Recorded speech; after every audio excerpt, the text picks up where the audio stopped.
आप में से बहुत ऐसे भी होंगे जो फर्स्ट टाइम मुझसे मिल रहे हैं, तो थोड़ा आपको इंट्रोडक्शन करा देती हूँ। जिन्हें आप अपने सामने देख रहे हैं ये आपके मिताली दीदी हैं और दीदी के पास ही रहते हैं। और जैसे आप सबके लिए निमित्त दीदी बने, ऐसे ही मेरे लिए भी निमित्त दीदी बने। और करीब 10 साल से ज़्यादा हो गए हैं दीदी के पास रहते हुए। और आज बाबा की इस सुंदर बगिया से मुझे भी मिलने का मौका मिला। तो आज सबसे पहले बाबा हम बच्चों को आज ड्रामा का महत्व समझा रहे हैं। सार में ही आज बाबा ने कहा कि बच्चे, ये अनादि ड्रामा का जो चक्र है, सभी को आवाज़ आ रही है? आवाज़ आ रही है प्रॉपर? ठीक है। तो अनादि ड्रामा का ये जो चक्र है, बाबा कहते ये फिरता ही रहता है। और दूसरा फिर बाबा कहते कि टिक टिक होती रहती है। और तीसरा बाबा कहते कि एक का पार्ट इसमें न मिले दूसरे से। और सब कुछ बाबा बताकर फिर ये भी कहते कि जो इस ड्रामा को यथार्थ समझता है वो हर्षित रहता है। हर्षित तो हालांकि हम आज तक रहते थे, लेकिन सदा हर्षित रहना और स्वतः हर्षित रहना वो नहीं होता था, क्योंकि वो सब कुछ जो था वो विकारों के आधार से था। तो सबसे पहला पॉइंट ही जो है, जो बाबा कहते कि अनादि ये ड्रामा फिरता रहता है। कहते हैं कि ब्रह्मा बाबा जब साकार में थे तो कितनी भी बड़ी परिस्थिति, किसी ने शरीर छोड़ दिया, मानो ऐसा कोई और भी नहीं, बाबा का कोई नज़दीक लौकिक संबंधी ही क्यों ना हो, उसने भी शरीर छोड़ा। या फिर कोई सेंटर पर कोई बड़ा हंगामा, क्योंकि पहले तो बहुत एंटी होते थे, तो बहुत लड़ाई झगड़ा, पुलिस, बहुत चीज़ें होती थी। तो जो भी समाचार बाबा को जब भी कोई देता था, तो कहते हैं बाबा हमेशा एक लाइन बोलते थे कि बच्चे नथिंग न्यू, या फिर बाबा कहते बच्चे ड्रामा। तो बाबा ये जो हमें कहते हैं कि ड्रामा अनादि चलता रहता है, कई बार हम ड्रामा कहते हैं लेकिन ये ड्रामा अनादि चलता रहता है ये नहीं समझ पाते। और उसमें भी दुनिया में कई लोग कहते हैं कि होनी तो होकर रहती है, होनी में तो यही लिखा था तो हुआ। या फिर कहते हैं कि भगवान को यही मंजूर था, लेकिन उसमें भी इंसान कहीं ना कहीं नेगेटिविटी देखते हुए उस रूप से कहता है कि जैसे गलत ही होना लिखा था होनी में, या फिर भगवान को जैसे गलत ही मंजूर था। उन बातों को सत्यता बोल रहा है इंसान, लेकिन उन बातों को कहते हुए, समझते हुए भी वो खुश नहीं होता था। लेकिन बाबा हमें ये अनादि चक्र जो फिरता है, उसके साथ साथ बाबा हमें कहते कि ड्रामा की हर सीन कल्याणकारी है, ये भी सदा स्मृति में रखो। एक ये बात, और दूसरा बाबा कहते कि टिक टिक होती रहती है। तो बाबा हमें ड्रामा में समय का महत्व भी दिलाते हैं। हालांकि समय को अगर हम देखने लग जाएं तो कुछ कर ना पाएं, लेकिन बाबा कहते इस समय के महत्व को समझो। हर एक समय अलग अलग है। टिक टिक, बाबा एक एक सेकंड को कई बार हाईलाइट करते हैं। क्यों? क्योंकि बाबा कहते कि एक एक सेकंड अलग अलग महत्व को लिए हुए है।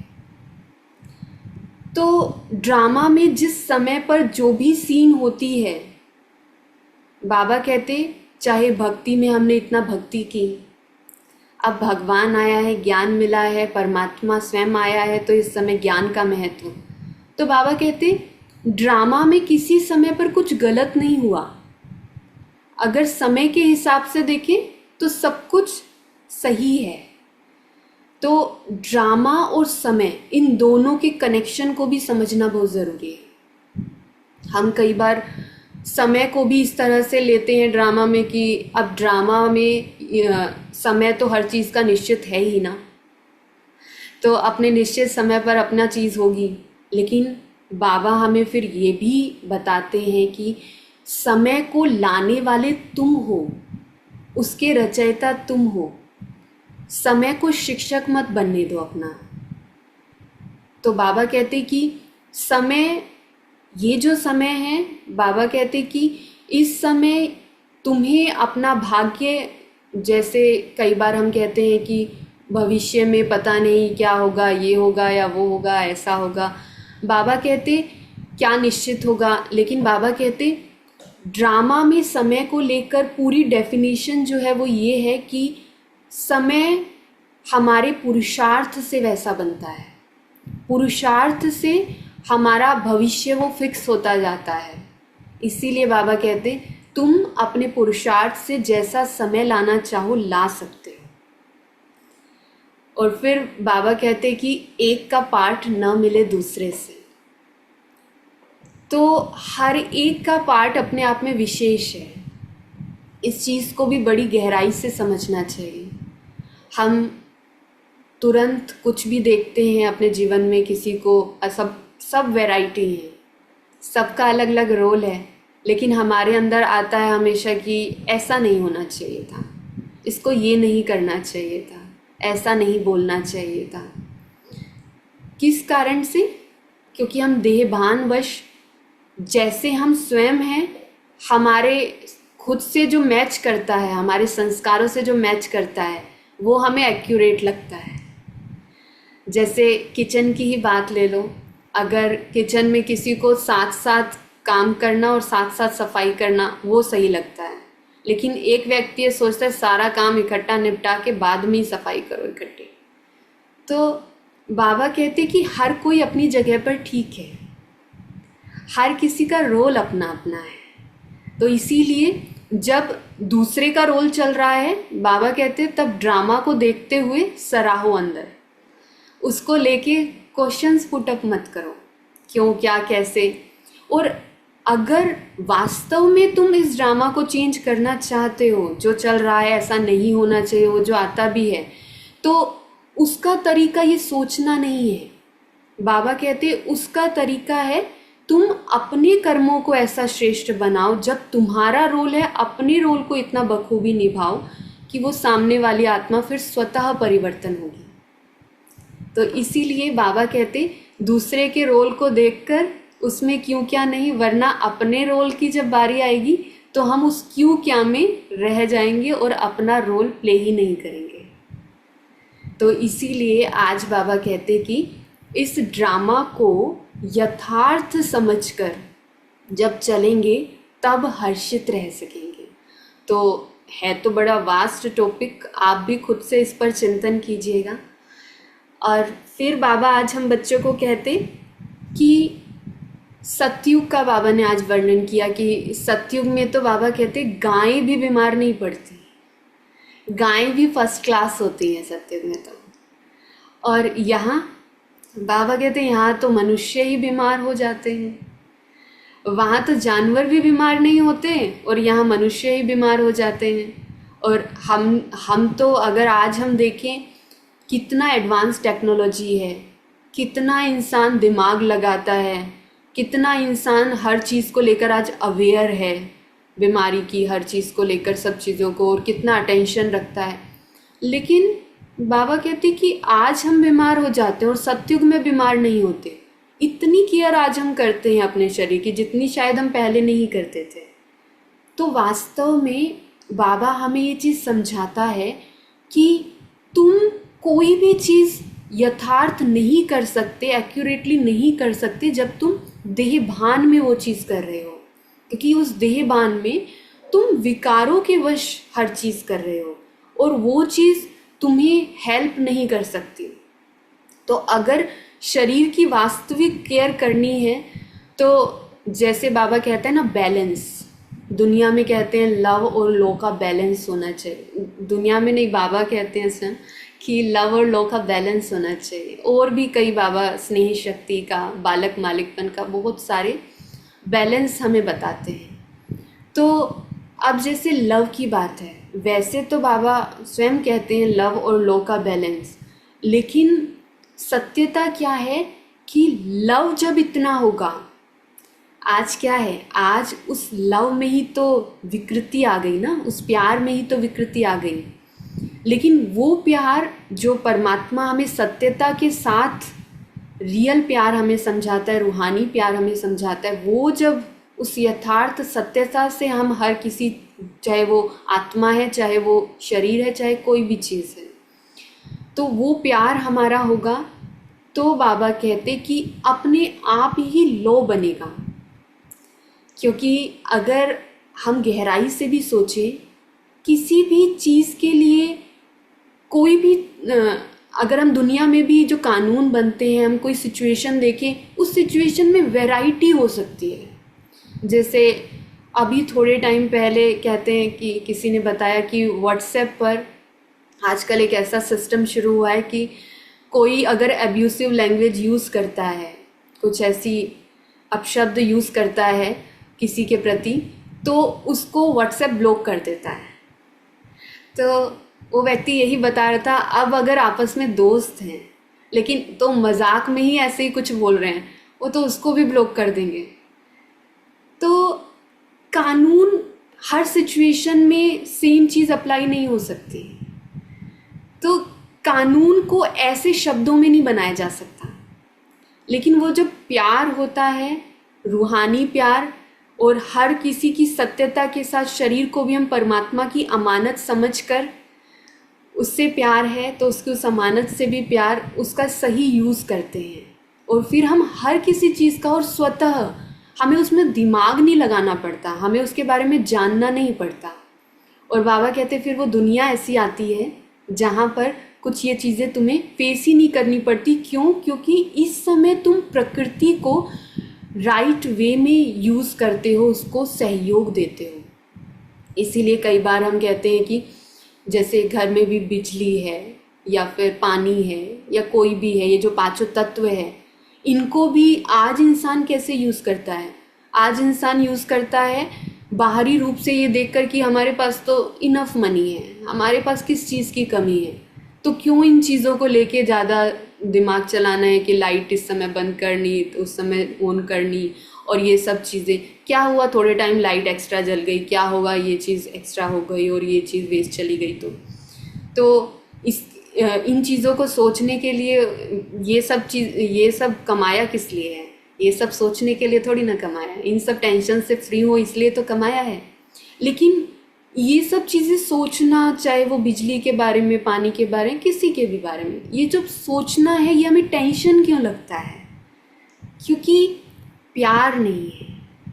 हम उस परमात्मा से कनेक्ट होकर इस जो सब कुछ हमें दिखाई दे रहा है, वो उस परमात्मा का नहीं समझते हैं, इसलिए हम उसका मिसयूज़ करते हैं, इसलिए उसके बारे में सोचने में भी हमें टेंशन होती है। लेकिन बाबा कहते हैं जब प्यार से करेंगे, जो बाबा हमेशा कहते हैं, मोहब्बत से जब तुम कुछ करोगे तो मेहनत लगेगी ही नहीं। मेहनत है लेकिन तुम्हें महसूस नहीं होगी। और बाबा हमें हमेशा ये कहते हैं कि सतयुग में तुम्हारे कर्म अकर्म होंगे, लेकिन बाबा कहते हैं जो तुम सतयुग का सब कुछ वर्णन सुनते हो, वो सतयुग का स्वरूप, सतयुगी स्वरूप, देवताई स्वरूप तुम्हें इसी कलयुग अंत में, अभी संगम युग पर बनाना पड़ेगा अपना। अगर इस समय इस विपरीत परिस्थिति के बीच वो स्वरूप नहीं बना तो तुम उस सतयुग में नहीं जा सकते, क्योंकि संस्कार तुम्हें यहाँ बनाने हैं, वो सब कुछ यहाँ होगा तो तुम उनके साथ वहाँ जाओगे। इसीलिए बाबा कहते कि यहाँ पर कैसे, वो क्वेश्चन नहीं, जो वहाँ सब कुछ हमारे अंदर होगा वो यहीं पर धारण करना है। ठीक है, तो एक ये बात बाबा ने बताई। और आज बाबा ने बताया कि मैं जो हूँ जैसा हूँ तुम बच्चों को सिखाता हूँ, और मैं जो हूँ जैसा हूँ और तुम बच्चों को क्या सिखाता हूँ वो तुम ही जानते हो, बाबा कहते हैं। तो हालांकि दुनिया में भगवान को सब मानते हैं, लेकिन बाबा कहते हैं मुझे कोई यथार्थ जानता नहीं है। और वास्तव में कहें तो बच्चों में भी सभी नहीं जानते। क्या हम यथार्थ रूप से भगवान को पहचानते हैं? अगर पहचानते हो हम, तो बाबा कई बार वाणियों में कहता है कि बच्चे अब भी मेरे पास क्यों लगा कर रखते हैं। बाबा कहते हैं वैरायटी क्यों लगती है, कोई उलहने देता है मुझे, कोई कंप्लेंट करता है मुझे, है ना, और कोई कोई मुझे ज्योतिषी भी समझता है। समझते हैं बाबा को ज्योतिषी? बाबा कहते कई कई तो ऐसे ऐसे चीज़ें मुझसे पूछते हैं, मेरी बीमारी ठीक हो जाएगी बाबा, ये सर्विस लग जाएगी मेरी। अब बाबा आपको क्या लगता है, मुझे बिजनेस करना चाहिए, नौकरी करनी चाहिए? तो बाबा कहते इतनी वैरायटी क्यों लगा के रखते हैं, मुझे समझते ही नहीं। बाबा कहते मैं हद का पिता नहीं हूँ, मैं बेहद का पिता हूँ। और जब तुम इस बात को समझेंगे कि मैं बेहद का हूँ, तब तुम समझ पाएंगे।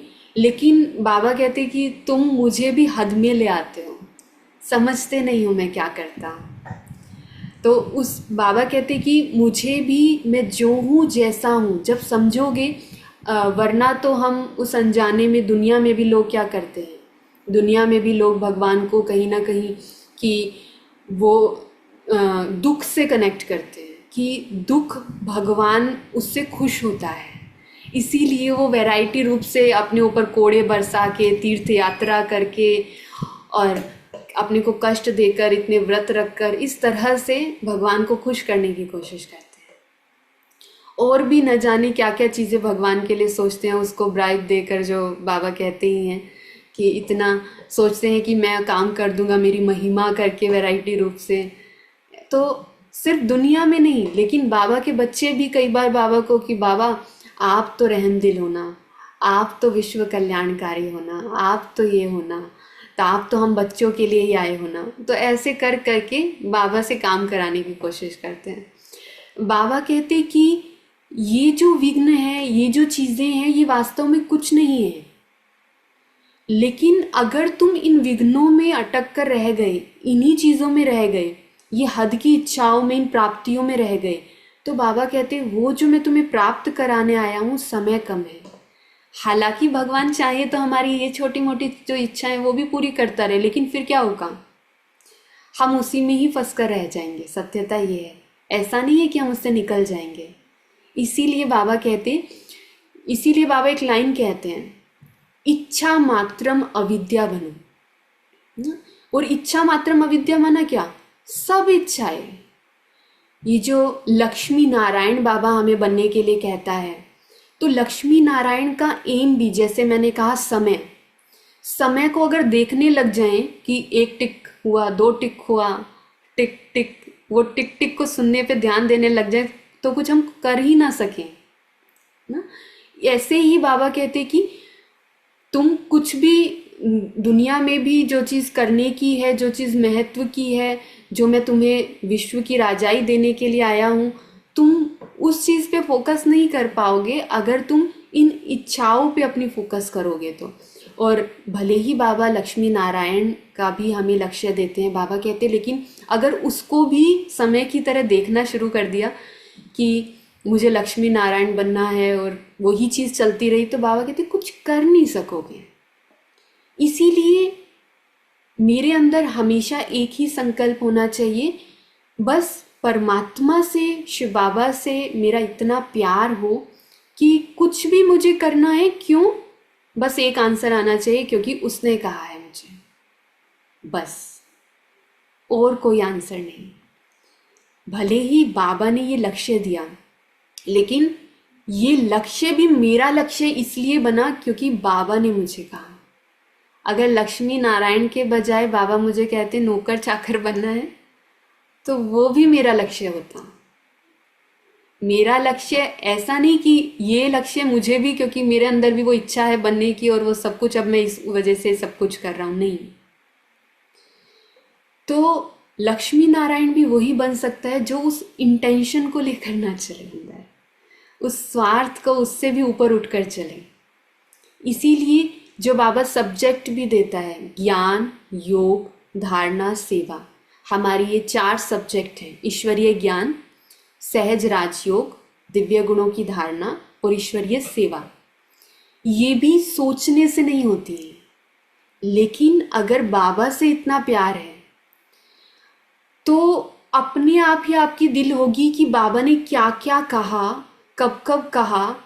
क्या बाबा ब्रह्मा बाबा भी जब साकार में थे और जो इतने अनन्य रत्न, जो इतना ऊंचा पद पाने वाले हैं, उन्होंने अपना कैसा जीवन क्या व्यतीत किया और सब कुछ, वो सब आपको जानने की इच्छा होगी जब आपका उस परमात्मा से इतना प्यार होगा। तो ज्ञान अपने आप ही रुचि आएगी।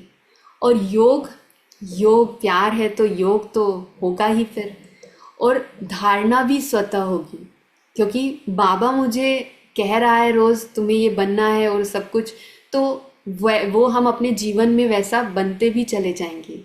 और सेवा, क्योंकि हमारे कर्मों में वो शालीनता, हमारे वो कर्मों में वो धैर्यता, हमारे कर्मों में वो स्नेह रूप, वो शक्ति रूप, वो सब चीज़ें होंगी, तो ऑटोमेटिकली सेवा होगी।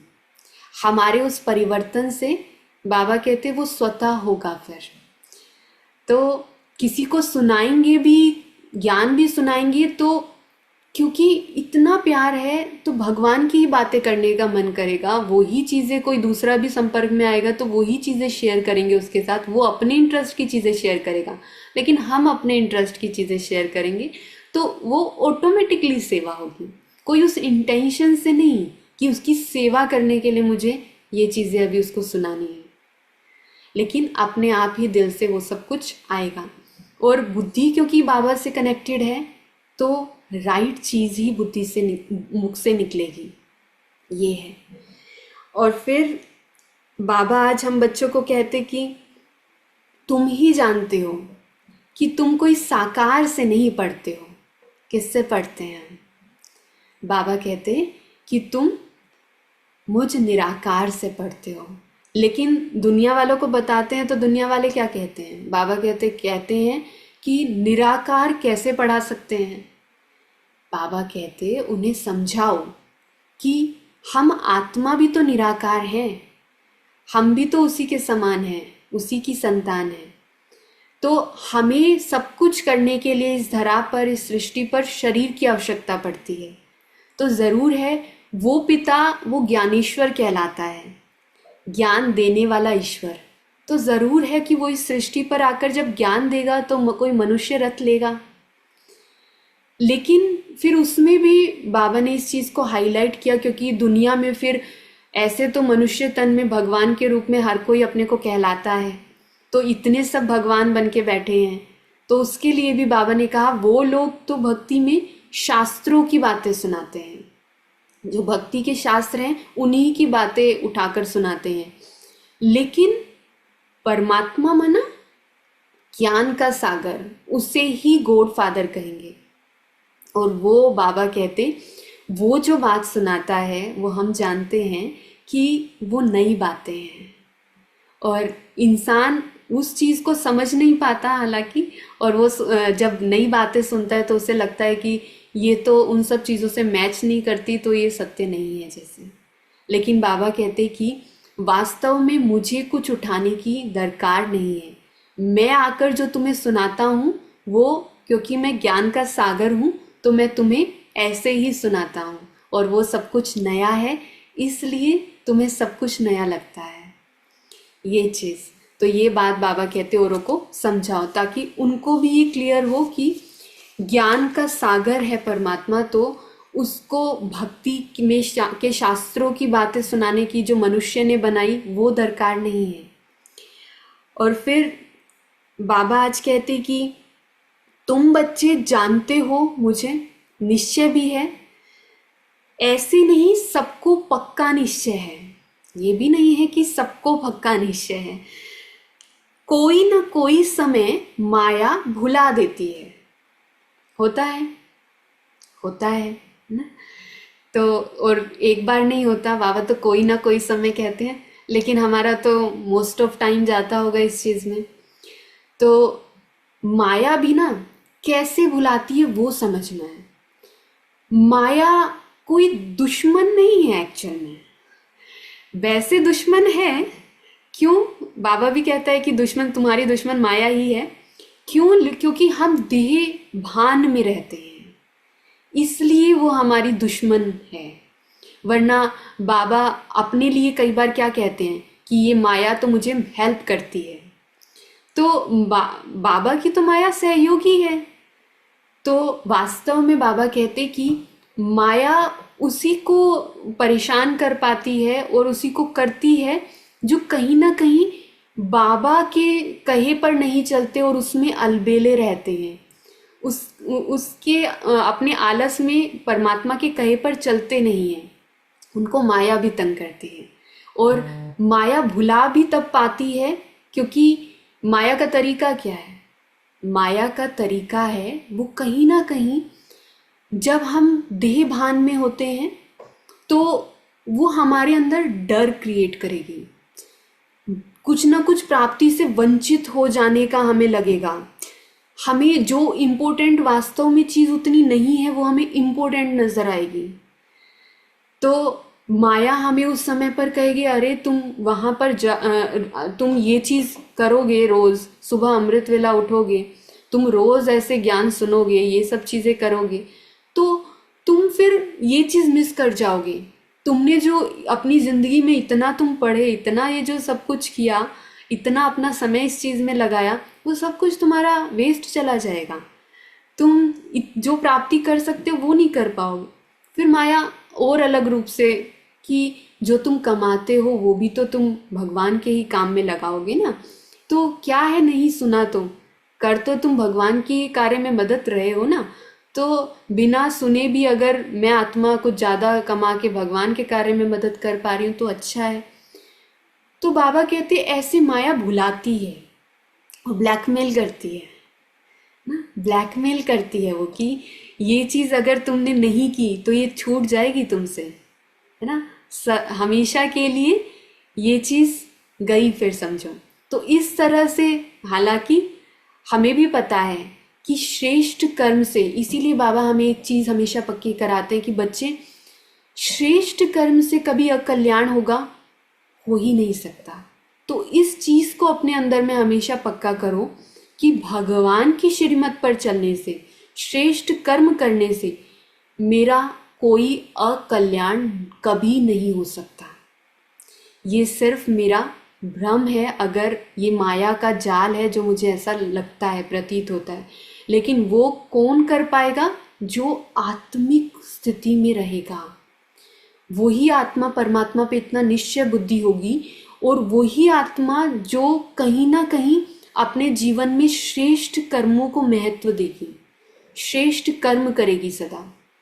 उसी को अपने अंदर भगवान के साथ को भी लेके वो कॉन्फिडेंस आएगा, और मेरा कभी अहित नहीं हो सकता। वो स्वतः ही अंदर, चाहे पूरी दुनिया उसे कहे कि ये तो गलत हो जाएगा, परिस्थिति वैसी बन भी रही हो, हमें सामने पूरी सिचुएशन खराब होती भी नज़र आ रही हो, लेकिन हमारा कॉन्फिडेंस 100 से 1.00 भी कुछ कम नहीं होगा। तो इसीलिए बाबा हमें इस चीज़ को बताते कि बच्चे, तुम्हें अपने श्रेष्ठ कर्मों पर हमेशा, परमात्मा श्रीमत पर हमेशा अटेंशन देना है, तब तुम माया से भी बचे रहेंगे। माया तुम्हें भुला नहीं सकेगी। और फिर बाबा कहते कि बाबा ने आज ये भी चीज़ हमें बताई कि सब नारायण नहीं बनेंगे, मैं सब नारायण बनेंगे, मैं ऐसा नहीं कहता, है ना। बाबा कहते मैं ये भी नहीं कहता कि सब नारायण बनेंगे, सत्यता तो बाबा बताते हैं ना। बाबा कहते लेकिन जो अच्छा पुरुषार्थ करेंगे वो जरूर उच्च पद पाएंगे। और अच्छे पुरुषार्थी की निशानी क्या होगी? वो दूसरों को भी अच्छा पुरुषार्थ कराएंगे। और जैसे मैंने कहा, अगर वो कराने का भान आ गया, लेकिन अंदर अगर वो सर्विस करने का भान आ गया कि मुझे करना है, तो वो ही अपने आप में अभिमान है। तभी बाबा ने एक वाणी में, एक बार आपने ध्यान दिया होगा, कहा था कि सेवा से कई बार अभिमान बढ़ता है और सेवा ही अभिमान को कम भी करती है। तो उसका कारण यही है, जब हम अपने उसमें कि हम सेवा कर रहे हैं तो वो माया उस रूप में, अभिमान के रूप में उस समय आती है। लेकिन वो सेवा का स्वतः होना और परमात्मा की हम याद में हैं, तो ऐसा नहीं है कि सेवा के वक्त कोई सामने वाला हमें सहर्ष स्वीकार कर लेता है, या संगठन में वैसे भी कोई सेवा करो, परमात्मा कोई बड़ा प्रोग्राम हो रहा है, कुछ हो रहा है, तो हर चीज़ हमारे अकॉर्डिंग या हमसे कुछ गलती ना हो, ऐसा नहीं होता। कुछ ना कुछ कई बार जो बड़े हो, जो जिनको अपॉइंट किया हो, वो हमें कुछ समझानी भी दे सकते हैं, कुछ शिक्षा भी दे सकते हैं। लेकिन उस समय पर जब मैं नहीं कर रही, मुझे वो चीज़ क्लियर है, मैं आत्मा परमात्मा की डायरेक्शन पर मैं निमित्त हूँ, इंस्ट्रूमेंट हूँ, तो उस भान से वो सब कुछ कर रहे हैं, तो वो सब चीज़ें प्रभावित नहीं करती और फिर रियल सेंस में वो सेवा होती है। और वो तभी तो बाबा कहते हैं ना, दुनिया में आज मनुष्य देख कर समझता है, देख कर बनता है। इसीलिए सेवा वास्तव में तब हो पाती है जब हम अपने को बनाते हैं। और फिर बाबा ने आज हम बच्चों को कहा कि पारलौकिक, आज बाबा ने ये चीज़ बताई कि पारलौकिक बेहद का बाप और दूसरा लौकिक हद का बाप, कि डायरेक्ट किसी को मत कहो कि भगवान आया है। आप में से कई कहते भी होंगे, क्योंकि मैंने भी कहीं ना कहीं ये चीज़ एक समय फेस की है। मैंने भी एक बार किसी को बोल दिया था ऐसे डायरेक्ट कि भगवान आया है। उन्होंने पूछा कि आप कहाँ जा रहे हो वाइट उसमें, तो डायरेक्ट कह दिया था कि हम वहाँ जा रहे हैं जहाँ भगवान आया है। तो वो व्यक्ति वहाँ साइलेंट हो गया और उसने कुछ कहा नहीं। तो बाबा कहते कि सामने वाला नहीं समझेगा इस बात को जब तुम ऐसे कहोगे, लेकिन बाबा कहते वहाँ पर तुम्हें युक्ति, और उस ऐसा नहीं कि एट ए टाइम युक्ति हम उस समय सोच लें। बाबा कहते इन बातों पर भी मंथन करने की आवश्यकता है। ये बहुत महत्वपूर्ण बात है कि कैसे किसको समझाएं, क्योंकि वैरायटी आत्माएं हैं, तो समझाने के तरीके भी बाबा कहते वो वैरायटी होंगे।